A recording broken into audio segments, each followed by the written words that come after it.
Joseph Hastings from Buckeye Grove here with Rivals 100 defensive end Marvin Jones.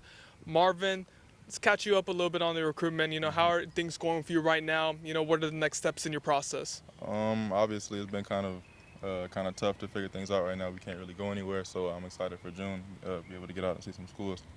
Absolutely. Let's talk about some of the schools that you're going to be visiting. Which trips do you have lined up right now? Right now, I have officials to Alabama, Ohio State, Oklahoma, and Florida State.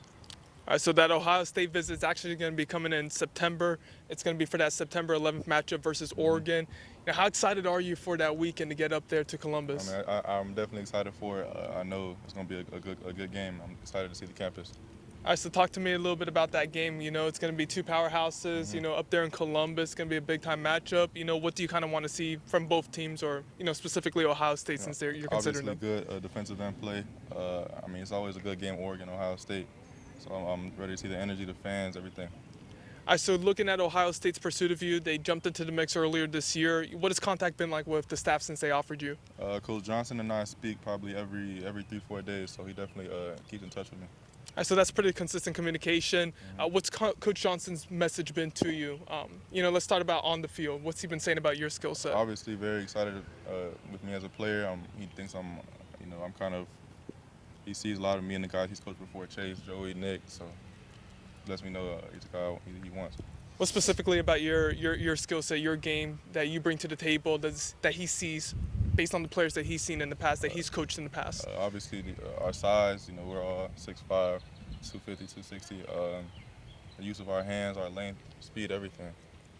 All right, so with Coach Johnson, we've had a couple players refer to him already as legendary. Is that something that you would say about him? What are your thoughts on his resume that he's put together? I think he definitely is a legendary coach. Looking at the guys he put out, you definitely say that about him. Now, besides the off the field, conversations that you have with him, which are, you guys have those Zoom calls, you have those film sessions. What is he saying to you about life off the football field? He lets me know Ohio State is definitely going to get me prepared for football. For life after football with their programs and stuff they have lined up to get guys jobs and stuff after football is done. So Ohio State is, known for those real life Wednesday programs, the business opportunities. Have they kind of emphasized that to you during your conversations with them? In our first Zoom, they got straight into that before we talked about football. So that was definitely a big thing for them to let me know. Which other coaches besides Coach Johnson from Ohio State staff are you speaking with the most, and what are they saying to you? I think Coach Johnson and I probably only guy I've really talked to from Ohio State. All right, so looking at your recruitment in general, you talked about some of those other programs you have officials lined up to you. Which schools are you really considering right now? Which ones are sticking out to you the most? I would say Alabama, Ohio State, Florida State, Oklahoma, Florida, Oregon, and name a few. Are you going to try and stretch this thing out all the way to the finish line until December, or when do you plan on wrapping everything up? I think, if I fall in love with the school during the season, then I'll make my choice. But most likely it'll end up going into December. So Marvin, when you're taking these visits, when you're doing these Zoom calls, when you're talking with the coaches, what are you looking to kind of take from each of those conversations, from each of those visits, and what's it going to take for a school to land you? Obviously I want to see what vision they have for me, my body, my football on the field, and most importantly, I would say off the field, what school can put me in position to be successful outside of the field.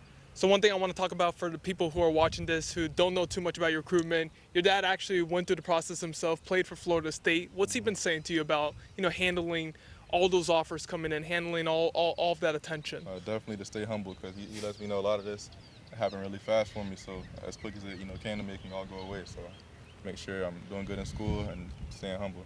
So I have to mention, with your dad playing at Florida State, you being in Florida, some view the Seminoles as the school to beat in your recruitment. Is that something you would say? No, I wouldn't say that. I don't think there's a school to beat really with the kids. I don't think so, nah. Switching back over to the Buckeyes, ever since you got an offer from them, you tweeted out OH. You quote tweeted one of your teammates who got an offer from them.